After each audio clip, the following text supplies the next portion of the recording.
Benteng Sihir. قل لمن مل صمته خلق الصمت أبكما لا تسل عن سلامته روحه فوق راحته. Bismillahirrahmanirrahim. Assalamualaikum warahmatullahi wabarakatuh. Alhamdulillah, wassalatu wassalamu ala rasulillah wa ala alihi wa sahbihi wa man walah, amma ba'd. Pendengar yang budiman dimanapun Anda berada, Alhamdulillah pada kesempatan yang berbahagia kali ini kita bisa berjumpa kembali dalam rubrik Benteng Sihir. Pada edisi kali ini kita akan kembali melanjutkan pembahasan mengenai membentengi rumah dari setan. Pendengar, pada edisi sebelumnya sudah dijelaskan mengenai faidah membuang lonceng dari rumah. Adapun kelanjutannya, tidak memelihara anjing atau membiarkan anjing masuk ke dalam rumah. Abu Talha radhiyallahu anhu menyampaikan sabda Rasulullah sallallahu alaihi wasallam yang artinya para malaikat tidak akan masuk ke sebuah rumah yang di dalamnya ada anjing dan gambar. Hadis riwayat Bukhari dan Muslim. Ummul Mukminin Aisyah radhiyallahu anha mengisahkan Jibril alaihissalam berjanji kepada Rasulullah sallallahu alaihi wasallam untuk mendatangi beliau di suatu waktu. Maka tibalah waktu tersebut, namun ternyata Jibril alaihissalam tak kunjung datang menemui beliau. Ketika itu di tangan beliau sallallahu alaihi wasallam ada sebuah tongkat. Lalu beliau melemparkan tongkat tersebut dari tangan beliau seraya berkata, Allah dan para utusannya tidak akan menyelisihi janjinya. Beliau sallallahu alaihi wasallam lalu menoleh dan ternyata di bawah tempat tidur ada seekor anjing kecil. Beliau berkata, "Ya Aisyah, kapan anjing itu masuk ke sini?" Aisyah radhiyallahu anha menjawab, "Saya tidak tahu." Beliau sallallahu alaihi wasallam lalu menyuruh anjing itu untuk dipindahkan keluar rumah. Setelah itu datanglah Jibril alaihissalam. Rasulullah sallallahu alaihi wasallam berkata, "Engkau berjanji kepadaku untuk datang di waktu tadi. Aku pun duduk menantimu, namun ternyata engkau tidak kunjung datang." Jibril alaihissalam memberi alasan, "Anjing yang tadi berada dalam rumahmu mencegahku untuk masuk, karena sungguh kami tidak akan masuk ke sebuah rumah yang di dalamnya ada anjing, dan tidak pula masuk ke rumah yang ada gambar." Hadis riwayat Muslim.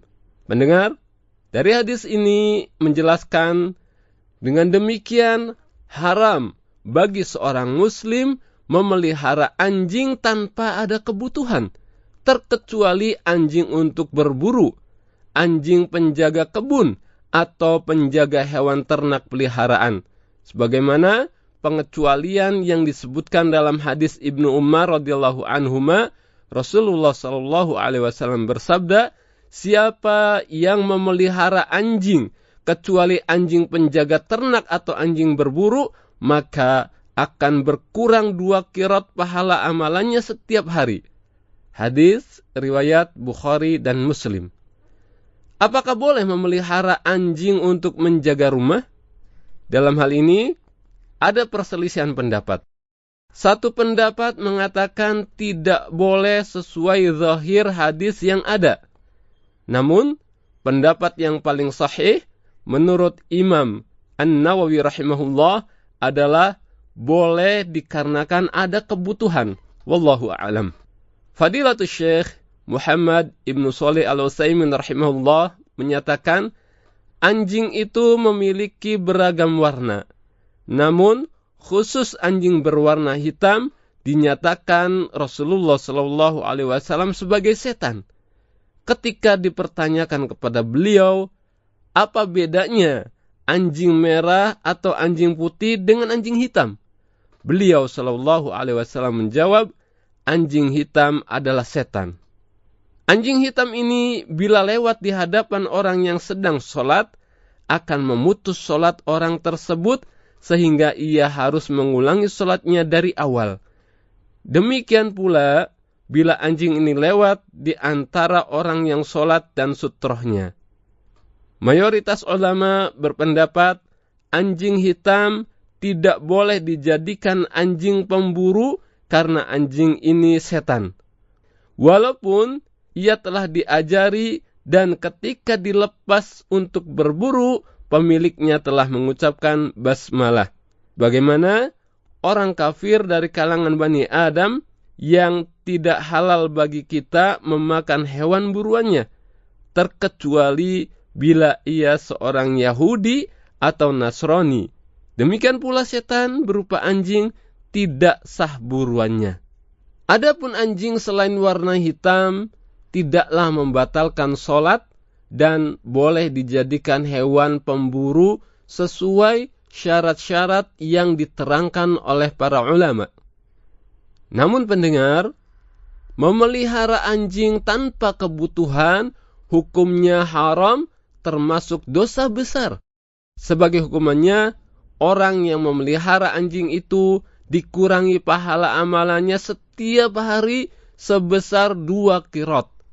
1 qirot sendiri, kata Rasulullah SAW, adalah semisal gunung Uhud.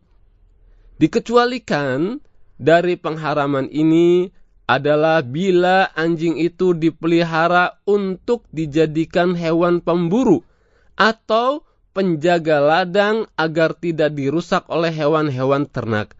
Atau anjing itu dipelihara sebagai penjaga ternak, baik berupa unta, kambing, ataupun sapi. Sehingga ternak-ternak ini terjaga dari serigala ataupun dari pencuri. Anjing bisa juga dimanfaatkan untuk menjaga harta. Misalnya, seseorang memiliki harta di satu tempat dan tidak ada penjaga keamanan seperti satpam di tempat tersebut, lalu ia memanfaatkan anjing sebagai penjaga hartanya, hal ini dibolehkan. Adapun selain kepentingan yang telah disebutkan, maka hukumnya haram.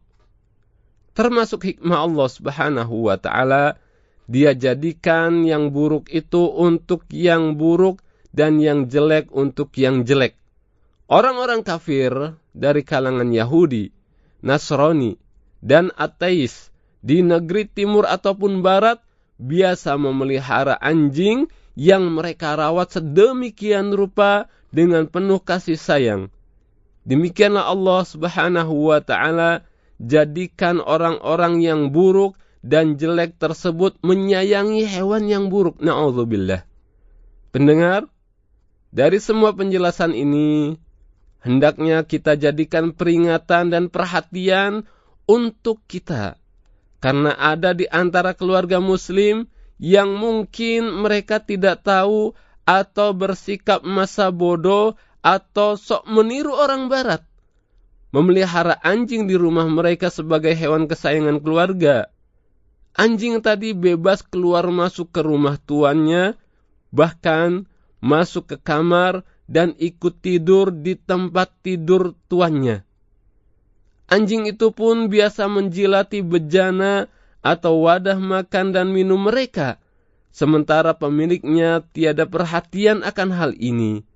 Padahal bejana atau wadah tadi ternajisi, karenanya dengan najis yang berat sehingga pembasuhannya harus sampai 7 kali, salah satunya dengan tanah, sebagaimana datang pengajarannya dari as-sunnah yang sahihah. Pendengar yang budiman, demikian pembahasan kita pada edisi kali ini. Mudah-mudahan kita bisa mengambil pelajaran dan hikmahnya, terlebih bisa menambah ilmu pengetahuan agama Islam kita. Semoga Allah Subhanahu wa Ta'ala senantiasa membimbing kita untuk tetap terus berada di jalannya. Amin. Semoga bermanfaat. Wallahu a'lam. Wassalamualaikum warahmatullahi wabarakatuh. مظلمة وبلادا أحبها ركنها قد تهدما وخصوما ببغيهم ضجت الأرض والسماء هو بالباب واقف والردى منه خائف فاهدئي يا عواصف خجلا من جرأة يركض الساعة التي بعدها هول ساعتي فاهدئي يا